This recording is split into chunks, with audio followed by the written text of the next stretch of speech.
नमस्कार, news eight 8 में हाजिर हैं। दिल्ली के कंझावला में जो 20 साल की लड़की की मौत के मामले ने झकझोर कर रख दिया है। गृह मंत्री अमित शाह ने मामले का संज्ञान लिया है।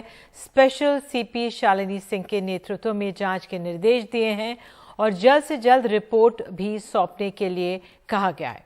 तो ये मामला है ही इतना भयावह कि लड़की की स्कूटी की कार से टक्कर के बाद वो कई किलोमीटर तक कार के नीचे घिसटती रही। पुलिस ने 5 कार सवारों को गिरफ्तार कर लिया और आज 3 दिन की पुलिस रिमांड पर ले लिया गया है। देर शाम लड़की का पोस्टमार्टम भी हो गया, जिसकी डिटेल्स का इंतजार है। 3 डॉक्टर्स के पैनल ने 1.5 घंटे तक पोस्टमार्टम किया। इसकी वीडियोग्राफी भी हुई है और बॉडी को मौलाना आजाद मेडिकल कॉलेज में शिफ्ट किया गया है। और आपको बता दें, इस मामले में सुबह सुल्तानपुरी थाना के सामने विरोध प्रदर्शन हुआ। पीड़ित परिवार लड़की के साथ गलत काम होने के बाद उसकी हत्या की बात कह रहा है और कार्रवाई पर सवाल भी उठा रहा है। और क्या कहा है वहां के लोगों ने, आइए आपको सुनाते हैं। और एक चश्मदीद ने भी क्या कहा है वो भी आपको सुनाते हैं। मैडम, क्या आपकी मांगे, क्यों आप इकट्ठा हुई हैं आप लोग? देखिए, गरीब लड़की, गरीब काम तो करने पड़ता है। जिसके घर में कोई कमाने खाने वाला हो, किसी की माँ नहीं होता, किसी का बाप नहीं होता, तो उनको मजबूरन काम करने पड़ता है। अगर वो किसी वजह से टाइम आ रही तो किसी का ये मतलब नहीं बनता है कि 4-5 लोग उसके साथ गलत काम करें और उनके इसके साथ गलत करके और उसको एक हादसे का नाम दे दें। ऐसा नहीं होता। फांसी लगनी चाहिए। दिल्ली हो गई बलात्कारी, गरीब आदमी की लड़की ने का होगा बलात्कार। क्यों? सुनो, पैसे वाला तो लोटन में बचा लेगा, पर लड़की गरीब आदमी क्या करेगा?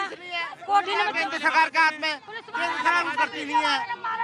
गृह मंत्री अमित शाह है, जिसके हाथ में दिल्ली पुलिस है, फिर भी कुछ कार्रवाई नहीं होती। क्यों नहीं होती? इसकी जांच होनी चाहिए, पूरी इन्वेस्टिगेशन होनी चाहिए। जो लड़की के घर वाले मांग कर रहे हैं उन पे सारी पुलिस वालों को कार्रवाई करनी चाहिए। उनको पूरी सुननी चाहिए। पुलिस वालों को उनकी फैमिली की, पीड़ित की, परिवार की पूरी मदद करनी चाहिए। पुलिस वालों को एक्टिविटी दिखानी चाहिए उसके परिवार के तहत। सारी ये चीजें होनी चाहिए। आज इनकी बेटी है, कल हमारे घर की बेटी होगी, तो इसके लिए तो सबको सामने आना पड़ेगा, तभी पब्लिक सारी आई है। गली मोहल्ले की बेटी किसी की सेफ नहीं है। मैंने लाडपुर पहुंच के शो किया कि ये गाड़ी वही है और इसके नीचे अब डेड बॉडी नहीं है।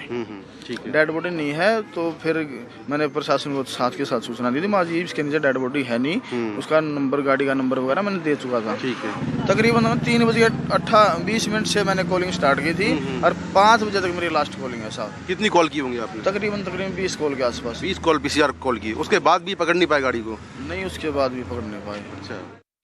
तो इस मामले में आपको बता दें, सियासत भी हो रही है। आम आदमी पार्टी ने बीजेपी और दिल्ली के उपराज्यपाल पर जमकर हमला बोला है। एक रिपोर्ट।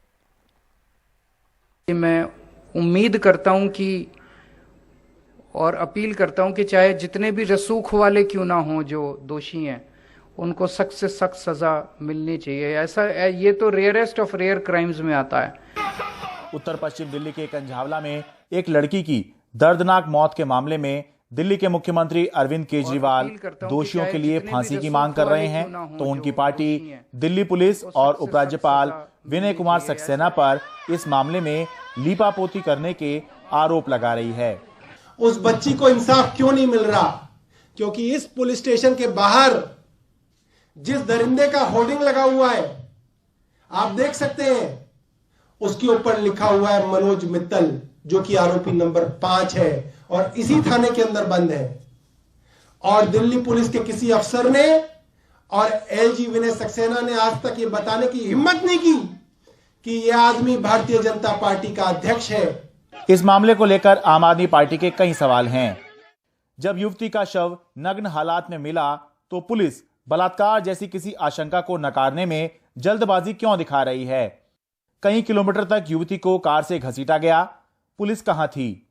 नए साल के मौके पर कानून व्यवस्था चाक चौबंद रखने के लिए खास इंतजाम किए जाते हैं, जिनको इंतजाम में लगाया वो लोग कहां थे? आप विधायक सौरभ भारद्वाज की भाषा पर बीजेपी को आपत्ति है और वो पुलिस की अब तक की कार्रवाई को सही ठहरा रही है। मैं ये कहना चाहता हूं कि जब ये घटना हो रही थी, क्या पुलिस को पता था कि वो भारतीय जनता पार्टी के कार्यकर्ता है या क्या है? पुलिस ने कार्रवाई करी, 24 घंटे के अंदर गिरफ्तार हो गए। इस मामले में हो रही राजनीति अपनी जगह है और वो चलती रहेगी।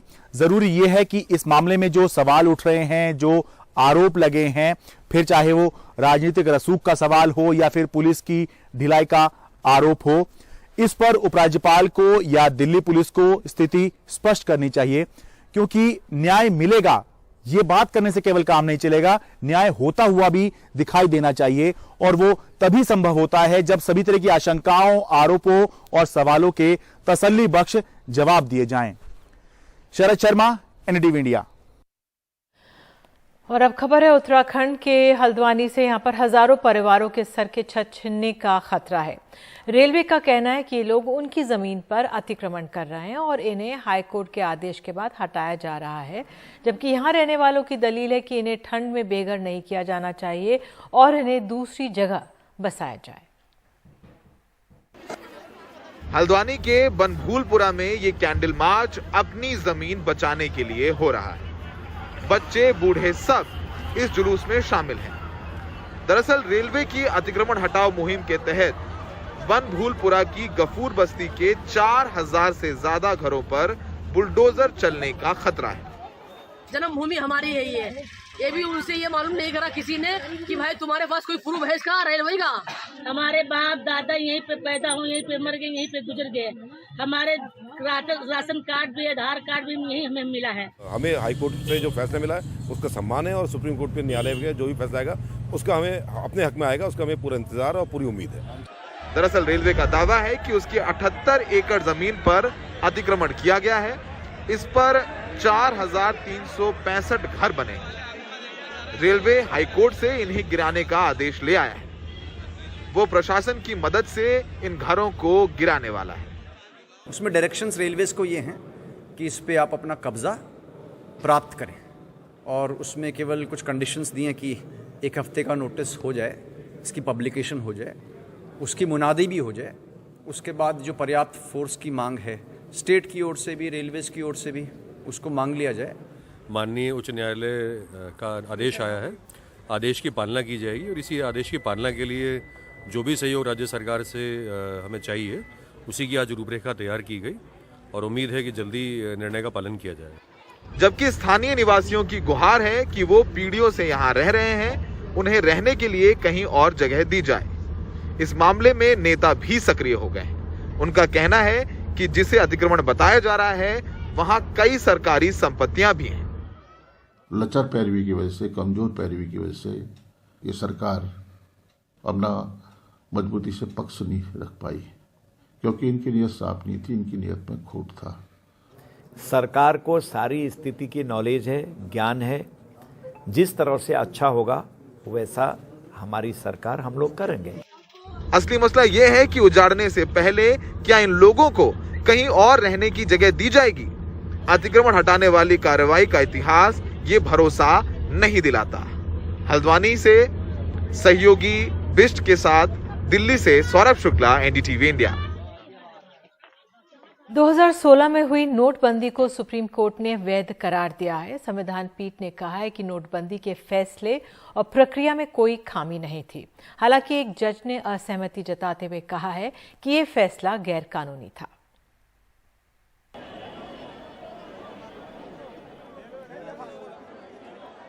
देश ने बैंकों के बाहर इस तरह की कतारें महीनों तक देखी। नोटबंदी के फैसले पर सवाल भी उठे, लेकिन अब सुप्रीम कोर्ट ने कहा है कि नोटबंदी का यह फैसला पूरी तरह वैध था। 5 जजों के संविधान पीठ में शामिल 4 जजों ने बहुमत के फैसले में कहा कि 8 नवंबर 2016 की नोटबंदी वैध है। नोटबंदी की प्रक्रिया में कोई खामी नहीं है। केंद्र सरकार आर्थिक नीतिगत फैसले ले सकती है।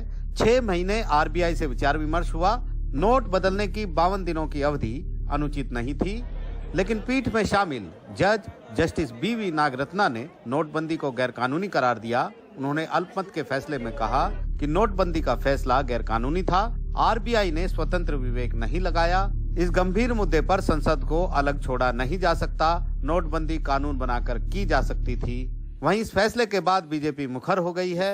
उन्होंने 2016 के नरेंद्र मोदी सरकार के ऐतिहासिक फैसले, जिसमें 500 और 1000 के नोट को डिसर्कुलेट किया गया था, डिमोनेटाइज किया गया था, उसकी वैधानिकता को चुनौती देने वाले सारे याचिकाओं को अस्वीकार कर दिया है। इसका मतलब यह हुआ कि कोर्ट ने पूरे डिसीजन मेकिंग प्रोसेस को सही पाया, जबकि कांग्रेस धीमी जुबान में सवाल उठा रही है।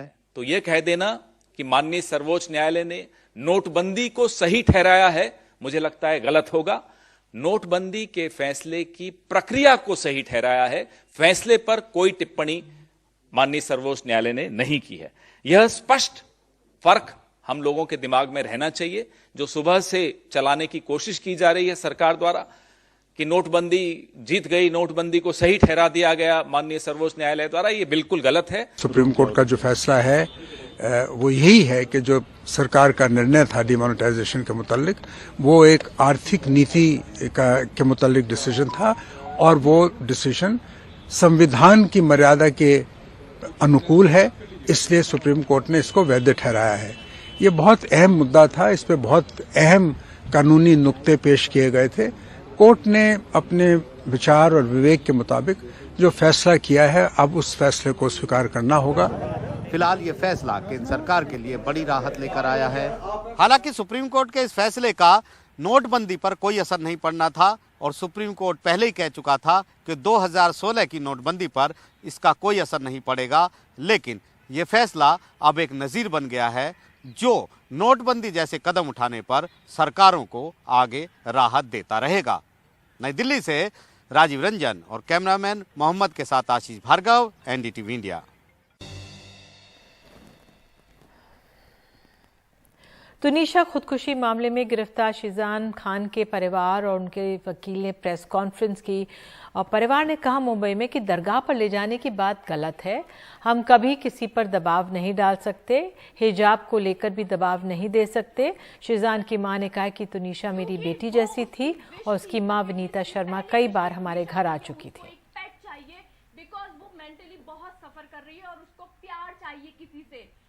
एक तरफ वो बच्ची जो चली गई है और दूसरी तरफ मेरा बच्चा जो इनोसेंट है, जिसने कुछ नहीं किया, उसको भेजने की तैयारी में उसकी माँ मेरे बच्चे पे एलिगेशन लगा रही है। क्या चाहती हो आप वनीता जी? आप क्या चाहती हो? एक बच्चे ने सुसाइड कर लिया और दूसरी माँ का बच्चा भी सुसाइड कर ले, आपके टॉर्चर करके, आपके प्रेशर में आके। ये वो पिक्चर है जो तुनीशा के प्रोफाइल से पोस्ट हुई है और इसका ये नीचे यहाँ पे 3 सितंबर लिखा है और उसका कैप्शन भी है, wishing you all happy Ganesh Chaturthi. और ये पिक्चर में उसने हिजाब पहना हुआ है और ये क्योंकि उनका ऑलरेडी सीन शूट हो रहा था जिसमें ये देखिए, ये वो एपिसोड का है जो एपिसोड टेलीकास्ट हुआ है, एपिसोड 21 14 सितंबर। सो इसको जो उनके मामा बोल रहे हैं पवन शर्मा जी कि उनको हिजाब पहना दिया गया था, दिस इज द प्रूफ। ये हिजाब चैनल की तरफ से पहनाया गया है, हमारी तरफ से नहीं।